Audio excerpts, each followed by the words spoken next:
مام جەلال هەر کوردێکی عێراق نەبوویان، هەر تەنها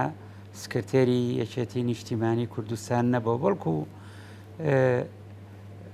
کەسایەتیەکە کە لەسەر ئاستی کوردستان دیارە و ڕۆڵی هەبووە لەسەر ئاستی ناوچەکە لەسەر ئاستی عێراق. وە کاتێک ئێمە قورسایی مام جەلالمان بۆ دەرکەوت کە مام جەلال کۆچی کرد، کە کۆچی کرد بەڕاستی کارەساتێ بوو بۆ یەکەم بۆ حیزبەکەی کە یەکێتی نیشتیمانیە ئەو وەزعیتیاتی کە ئەیبینن ئەوە قورسایی مام جەلال دەرەخاکە تا ئەو لە ژیان ئەما بوو، ئەو کێشانە هیچی لە ئارادا نەبوون. و بۆ عێراقیش بەڕاستی وەکو زوربەی عێراقیەکان بە تایبەتی سیاسەتمەدارەکان وەکو کە پێڵن زەمانی ئەمان بوو بۆ عێراقێنی لە هەرچ کوێیەک بوو وایە، هەرچ پۆستێکی هەبوایە دەنگ و ڕەنگی تایبەتی خۆی هەبوو. بۆیە بەڕاستی لەم یادەیە قورسایی مام جەلالمان بۆ دەرەکەوێت لە بواری سیاسی کۆمەڵایەتی حیزبی مرۆیی. مام جەلال بەخەستی هەر لە سەرەتاوە بڕوای بەوە هەبووە کە کێشەی کورد لە هەموو پارچەکانە ئەتوانرێ بە ئاشتی چارەسەر بکرێ و قورسایی خۆشی خستە سەر ئەو پرۆسەی لە کوردستانی تورکیا هەبوو لە بەهاری نەوەدا کە سەفەری کرد و ئوزالی بینی و یەکەم هەنگاو دانرا بۆ ئەوەی کە ئوزال وەکو تاقە سەرۆکی دەوڵەتی تورکیا بڕوای بەوە هەبێ کە بتوانێ هەنگاو بنێن بۆ چارەسەری کێشەی کورد و هات لەگەڵ برادەرانی پێکاکە لە کوردستانیش و لە شامیش پەیوەندی کرد و ئەوانیش ئامادەی خۆیان دەربڕی و ئەوە گەیشتە ئەوەی کە چەند جار ئەم بینانە و ئەم هەوڵانە بەردەوام بۆ وای لێ هات ماوەیەکی دوور و درێژ کە چەک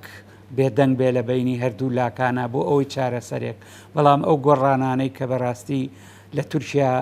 هاتە پێشەوە بە تایبەتی دوای کۆچی دوایی ئوزال ئەوە هەمووی هانێ دواوە. هۆی یەکێک وەکو بزان یەکێک لە هەرە سەرەکیەکانی ڕێنەکەوتنی ئیرلەندا لە بینی یەکێتی و پارتی و بڵێن بە سەرپەرشتی ئەمریکا و فەڕەنسا و ئینگلتەرا ئەوە بوو لە پرۆتۆکۆلەکەیاتیا بوو بێگومان چونکە نوێنەری تورکیاش لەو کۆبوونەوە بوو کە ناوی پێکاکا بندرێ بە ڕێکخراوێکی ئێرهابی و تێرۆریستی و یەکێتی نیشتیمانی و بە تایبەتی لەو کۆبوونەوە نوێنەری یەکێتی نیشتیمانی کاک نەوشیروان بوو ئەوەیان ڕەت کردەوە کە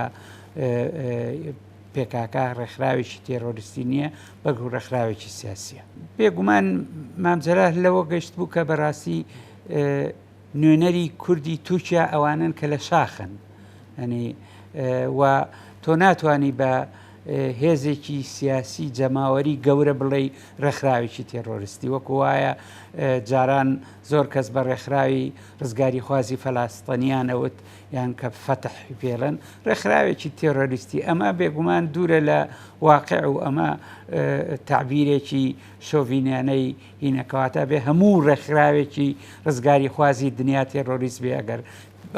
ئەگەر ئێمە پێکاکا بە تێرۆریست بزانین. لەبەر ئەوە بڕوا بوو بە خەباتی گەلی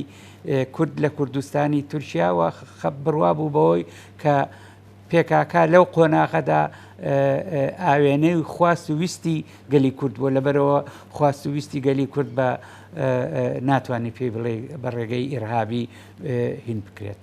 وڵا ئەبێ یەکێتی نیشتیمان و هەموو هێزەکانی کەش بە تایبەتی پارتی دیموکراتی کوردستان و بزوتنەوەی گۆڕان و هەموو ئەو هێزانەی کە هەموو قورسایی خۆیان بخەنە سەر ئەوەی کە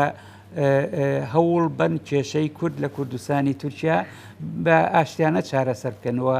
زەخت بکرێ بە هەموو شێوەیەک لە حکومەتی تورکیا کە واز لە کوشتن و بڕینی گەلی کورد بێنێەوە بە تۆپ باران و بە فڕۆگەی جەنگی بێن دێهاتەکانی کوردستانی بردومان بکرێەوە چارەسەری ئەو کێشەیە ناکرێ. بۆیە ئەنی حەقا برادەرانی یەکێتی و هەموو هێزەکانی کە قورسایی خۆیان بخەنە سەر ئەوە کە کێشەی کورد تەنها ئاشتیە لە کوردستانی تورکیایە.